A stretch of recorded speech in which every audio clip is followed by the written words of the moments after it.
And I'm Adriano, and welcome to Season 2 of Real Estate Wealth and Overall Health. We have a great start to Season 2 today. We're going to be talking about what we're seeing in the market. We're at the end of November 2024 right now, seeing what we're seeing in terms of condos and houses. We're going to go through upsizing. I feel like that's a big thing right now. A lot of people are looking to move. It is. We're going to try 6 and 60, a little new segment that we want to introduce.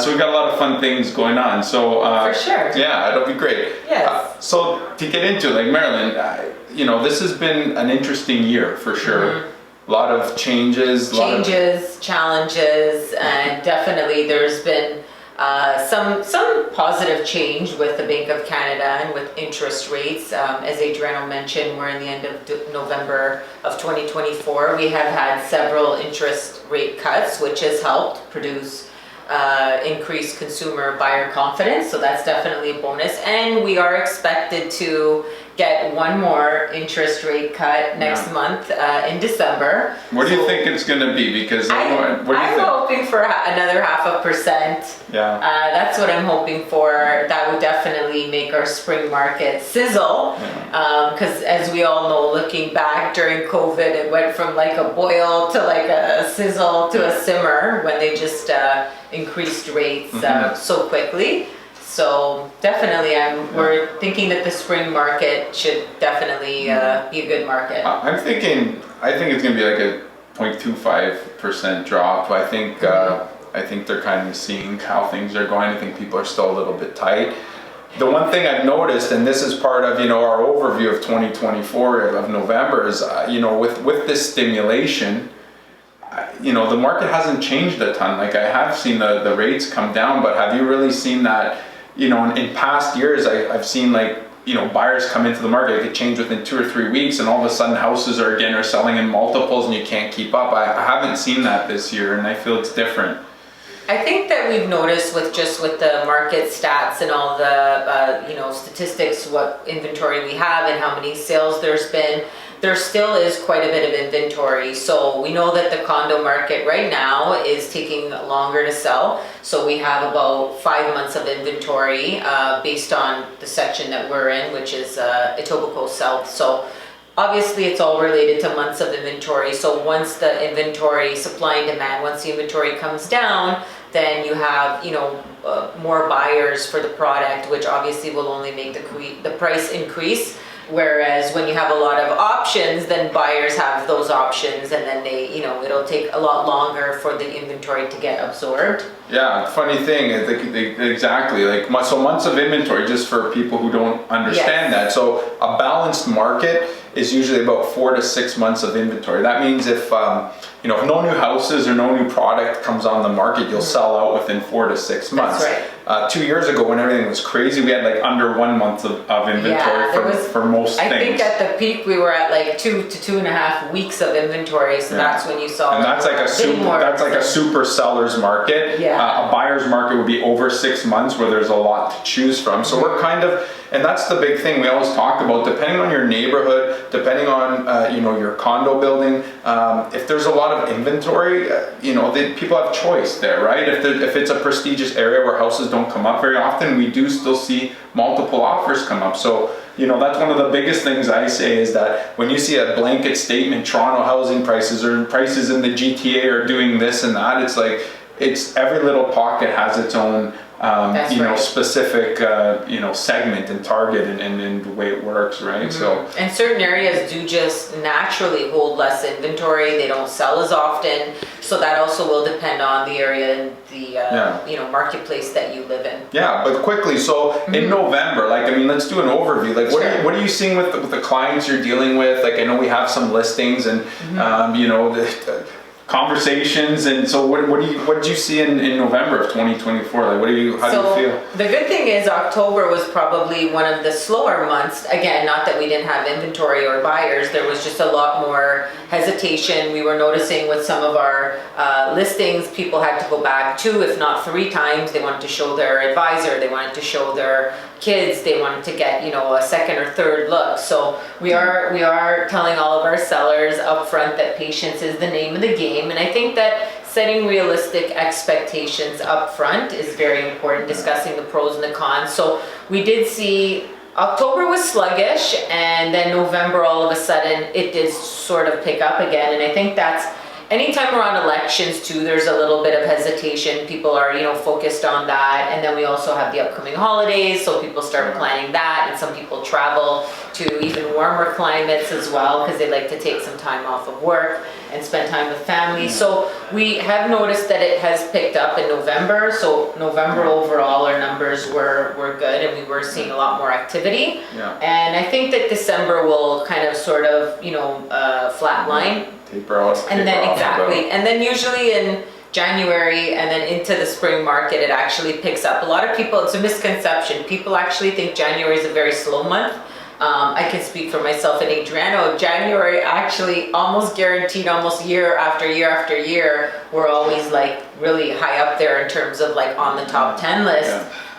We've maintained our position, not to brag, but of number one, like year after year for the month of January, because a lot of people are like, okay, any plans we put off, like let's get serious now. They have their to-do list and their or they make New Year's resolutions. I want to find a place, and then there's no properties out there because everyone waits till the spring market, and that's where I feel like a lot of the price actually pushes for the full year. I feel like January, February, and March, because of the lack of inventory, a lot of the price point pushes, which sets the tone for the rest of the year. Yes.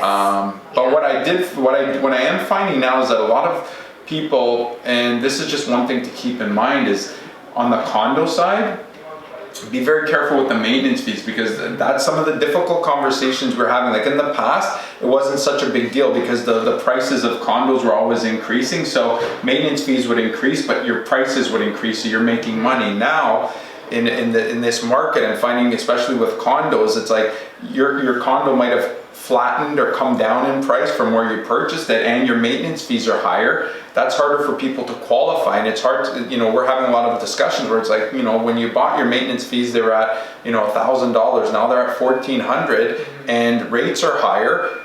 Those numbers and the qualifications, it makes it difficult. There has to be like realistic, qualifications for that. So I'm finding a lot of that type of conversations as well. So it will be interesting to see what happens in January. Definitely. And where the rates take us, and then the new rules, right? Yes. The new rules coming in December 15th, they're going to help first-time buyers. Like, how do you feel? Do you think like that will push a certain segment of the market? What do you think those rules will do? We're already seeing a lot of more first-time buyers come into the market, especially with immigration. There's a lot of factors there as well. The rents just keep increasing, so you have to almost look at if you can afford, and obviously you have to have the down payment, of course, but if you can afford to pay your own mortgage versus rent, then there's definitely, you have an asset now, and you have something to call your own. So I think that we are seeing a lot of our, especially around the $1 million price point, a lot of them are, first-time buyers that are coming into the market, especially because of the laws that are currently in effect with the banks, that if it's under $1 million, you'll avoid the, with a certain amount down percentage-wise, you'll avoid that high-risk mortgage. So definitely. And the other thing we're actually starting to see is upsizing as well. That's something we'll talk about in a few minutes. Before we get into that, I also wanted to say that these rules we'll talk about maybe next podcast, because I think they are important. We can't get into them. We got a bunch of things to do today, but it's definitely going to help the first-time buyer. And I feel like that price point between like 800 or 900,000 to like 1.4 is going to really get tight and pushed, because it allows people to afford a little bit more. So that price point, if you're looking to buy, I'd say, and you have a big down payment, maybe try to do that before December. But so you brought up upsizing, so let's get into that, because like I feel a lot of my clients, because now I'm almost 20 years in the business, it might be 20 years next year, I think you're the same, so we have a lot of clients that kind of bought their first house, or families are growing, and they got married, and you put them into something smaller, now they're looking for like a forever home, and that's right. Moving their in-laws in, some of them as well. And so like, the first thing, I want to talk about a few things, but one of the first ones is like, what do you think the reasons are that people don't move? Because a lot of people come to me and they'll say, hey, I want to upsize, and you go through everything and then it lies flat. I think it's got to be several things. So I would say uncertainty. So maybe the numbers just don't make sense and from their perspective, right? Sometimes we just want what we want, and if we can't get that number, then it just doesn't make sense for us. Because you got to also remember, when you are making a move, there's disposal fees, whether that be commissions. There's also, you know, land transfer tax, which is, you know, a very big amount, especially on today's average house in, you know, in Toronto is, let's say, call it between $1 million and 1.2. So once you factor all that in, the stress of a move as well, I mean, just all of those. That'll test the marriage. That'll test the marriage. If you could do a big move, you're going another 20 years. Exactly. I think just, you know, traffic through your property, letting strangers in. I think there's a lot of, like, people are either on that side of the fence where they're excited and they have like this, you know, idea and vision, or they're on the other side of fear where it's, you know, oh, I don't want, you know, the unknown, I don't know what I'm going to get, and then is this the right time, and, you know, am I ready for that? So I think there's always like, it depends, right? Psychologically, there's a lot of these conversations that we have with ourselves, and it just has to, it is a big decision. Let's also, you know, be real, and it is a big decision. A lot of people are also emotionally attached to their home as well. So change is one of those things that it's not always easy to adapt to a change and to make a decision when it comes to big changes, and one of them being a move, right? So I think that's one of the reasons. Sometimes it's the school district. You don't want to uproot the kids and that kind of thing. Location, geographically, maybe it's close for where you work, or close to all the amenities that you like. So I think there's a lot of different reasons why people are hesitant to make a move. Yeah, I feel like with myself, because we do this in our upsizing seminar, so like, you know, if that's something you might be interested in, you can always look that up. But like, the biggest thing I find is motivation. And I'll give a story. No, it is, because you either have two things. You'll have a couple, the wife may want to move, the husband doesn't want to move, or vice versa. They're not going anywhere most of the time, because the wife is out, oh, this is beautiful. I don't know. Gonna win that battle. Oh, I know. Or motivation in, you know, this happened to me this year. I had a client for about a year looking to move. And they just then had a kid, and they had a dog, and no backyard, and you know who I'm talking about. I know what you're talking about. We actually just sold another one in that complex last week. And so a year ago, they're like, oh, I don't know, maybe, like, we'll see. Then I get a call in February, it's like, we need to move yesterday. Toys all over the place, dog running all over. So they were busting up the seams, and we were able to close them into a brand new house that fits their needs. I think within like 2 months we did the sell and the buy, and it's because I feel like the biggest thing was the motivation. Both people were on board. So that's like the number one thing I think for me. So how do you upsize in today's market? And what I mean by that is, like, you know, a lot of people ask me, do you buy first? Do you sell first? Like, some people are just nervous about the whole process, and, you know, you have to have some conversation. Like, can you go to an in-laws? Are you okay? Like, but there are pros and cons. Now, if it was 2 years ago, I know what your answer would be. Do you buy or sell first? And what's the answer 2 years ago? Probably would have been. 2 years ago, I would always sell first. No. 2 years ago? Sorry, cut for this. No. Okay, ask it again. So no, it doesn't matter. There's no cuts, but no, we're gonna roll this. It doesn't matter, but 2 years ago, or you might have been right, sell first. Me 2 years ago was always the buy first, because you were losing in multiples. You knew that your house was gonna sell in like a week. Now I'm finding. Yes, however, I guess why I said sell first is because that's what happened. Someone approached me privately, and I ended up selling. I was in the Kingsway, I ended up selling there, and then I was like, oh, I just sold, they gave me, you know, what I wanted, and I had made, you know, a good amount of money, so I was like, okay, well, now I find where to go. I guess so. Well, but you know what, for the record here, I sold first only because I had someone literally knock on my door, and they presented me what I thought was just too good to refuse. So then I bought. Yeah, and it also depends on, I guess, the house, because like if you have a $3 or $4 million house, that might take a little longer than like $100 million house or $899. So I guess both could be the right answer here. But let's get back to today's market. In today's market now, with everything that's changed, if someone comes to you and says, do I buy or sell first? Today's market, I would say that you would probably want to sell first because it is taking a little bit longer. I agree with that. And then it just removes that anxiety and that stress of, oh my gosh, now I have to drop my price. Why isn't it selling? It's been on the market 2 months. What's happening? And just for, I think a lot of people, that just makes it uncomfortable, especially when you've already committed to another big purchase. So now it's like, well, I can't back out.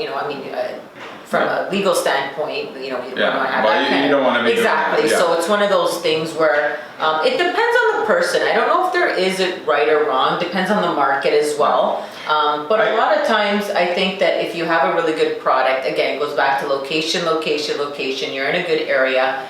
Your property, if it's priced at good market value, it will definitely move, right? Because there's always people looking for a turnkey product that's in a good location. I guess the other thing too, like you don't bring up because it's rare, but it happens is some people can cover the next property, like either with family or they have a line of credit that they can borrow. So that would make a different thing. But if you can't and you need to buy and sell, like sell to buy a new place, you're better off right now selling, so you know how much money you have in hand, you have the time, and you don't want to be stuck in a situation where you buy first, you can't sell, then your only options are to either really lower the price and maybe not get the price you wanted, or you break the deal, and or you have to get a private where you're paying like 12%, maybe on on a mortgage just to cover. So that's one of those conversations we have with our clients just to make them feel comfortable and just kind of do that. But that's one of the other things. And I guess just getting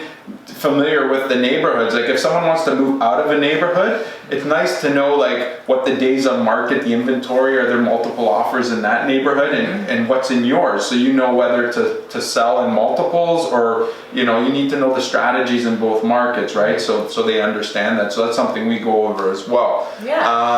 Here's a question that people ask, and I like the answer, and I know the answer, but why? People are like, why should you upsize in a down or a flat market? Right now we're in a down or a flat market, and people are like, well, I bought my house for X amount, I'm not going to get the same amount. That's what people say. So I'm going to wait a year till my house, gets me the money I need to buy. And usually I know what my answer is, but how do you answer that question? Or why would you tell someone to upsize in a down or a flat market? So I think that if you're buying in the same market, rather than you're just, moving in with family or leasing, then at the price point, if they're, let's say you're selling at 1.6 and you're upgrading to, let's say, a $2 million home, it actually is a wash, because if you think you would have got 1.8 for your house, well, that $2 million house would have been easily also at 2.2. So if yours is worth 10% more, then that $2 million house is worth 10% more. So that being said, it's same thing. If you sell in a high market, you're also going to be purchasing in a high market. So that's you'll always think that, like, the what if, and I think that's natural. I was talking to an agent that I knew actually on the phone today. She showed one of our listings, and I know them for 20 years. And the funny thing is, we both agreed, geez, I think we're the only one that we don't really negotiate. This is the price. We might try once, and then once they sign it back, we don't want to lose it, so we just pay the price. And that's what I think it comes down to, right? Sometimes it's all motivation. How much do you want something? How bad do you want to? Depending on your circumstances too, right? We also see that as well, where sometimes just financially it doesn't make sense to hold on to the property. And there are people that unfortunately are just selling for financial reasons as well, right? So I think it's there's all different reasons. People buy and sell because of life changes and life choices. I agree. And I guess one of the things, and you brought it up, is basically like if your house went down 10% and you're at 800,000, you're down 80,000, let's say. But now let's say you're moving into something at 1.2, 1.3. If that's down 10%, that's down 130, 120,000. So you're making up more of a difference. Like on the upsizing side, it's almost better to buy, because when the market does pick up and increases 5-10%, now it's increasing on 1.2, 1.3 as opposed to 800,000. So you're gaining equity, and then you can't choose when you need more space. Like that at the end of the day too, if you have a second child, or someone moves in and you need more space, whether the market's up and down, you need more space, right? So timing, like you said, was a big thing. I guess what we'll do now This is gonna be fun. yeah. So we're gonna do. We're gonna do some quick questions. It's called 6 and 60, and we're gonna answer them really fast. So Yeah, so I'm gonna ask Merilyn 6 of mine that I have she does not know what they're gonna be, and they're just kind of quick. And mine are on my phone. No rambling on. No, we'll make if we them can quick. get a counter here, Yeah. we can do that, and then we can go from there. So here, hold on, I got them in my notes. Okay. So start now. Ready? Well, I'm going all 6, and then Okay, all right, let's do this. So Yeah. 1. Do you stage a dated house? No. Okay. I'd clean it. Clean it and not stage it. Okay, perfect. What brings the most value to a house? Location. Location? Yeah. Okay. Yeah. What takes away value in a house? Condition. Condition? Mm-hmm. In terms of what? Again, if everything is completely outdated, needs to be redone, then obviously there's a cost associated to that. Okay. Yeah. How long should it take a buyer to buy a house? First time we go out. No, on average, I would say you're probably looking at the incubation period. It's probably a good, I'd say 60. 60 2 months, days? 2 months? approximately, yeah. Okay. What's the weirdest renovation you've seen in a house? Or anything, like a weird something. Okay. Well, that's a good question. Can we go back to that one? Okay, this is like Family Feud. What are the trendiest fixtures right now? Ooh, okay. So we're seeing like they have some really cool things in the lighting industry. So, you know, like kind of balanced lighting or like ceilings drop where there's light, you know, where they do the drop ceiling and then the light around it. So we're seeing a lot of cool things in the lighting industry. And I would also say just like with colors, like everybody loved white. Now I'm seeing kitchens that are like, you know, light blue and gray. So I would have to say it's all with the finishes, with the colors, and like lighting is a big thing for sure. Right. Those are my And 6. the most interesting renovation I've seen, I don't know, I'm gonna have to say, like, recently I showed a property and I saw a master ensuite that had like a tiny little, they turned a closet into a 2-piece bathroom. So I was like, oh wow, that's kind of, we were expecting a closet because it was a slider door and it was actually like a little tiny sink, like the size of like an airplane washroom. That was probably the most interesting because we were expecting a closet and we were like, oh wow, a 2-piece. Okay, cool. So that was kind of an interesting one. I saw this year a vent. It's supposed to come out of the wall. It was coming out of the driveway like this. I guess they mismeasured something. The driveway, It was a mess. So that's a home inspector's dream right there. Yes, definitely. Okay. Is it my turn now? Yeah. I'll bang them out quick. 6 and 60.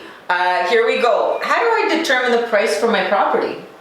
Comparables in the area, months of inventory, interest rates, and condition. Okay, great. And are we in a buyer's, balanced, or seller's market? Depends. If it's condos, you're probably in a buyer's market. Certain prestigious areas, a seller's market. But I'd say overall we're in a balanced market. So why is it so important location when it comes to real estate? Because location is how it works. More people want to be in a certain area. It could be for schools, it could be for transit, it could be for proximity to highways. So more people will flock to areas that are easy to get around and have what they need. Okay, the top 3 key steps in buying a house. Pre-approval. Yeah. Figuring out where you want to move. Location. And motivation. Okay. And what are the main factors I should consider when I am buying a home? Main factors, longevity, what you need, what you don't have in your house now that you want, and long term, how's it going to suit your needs and how long do you want to be in that house or do you want to move again?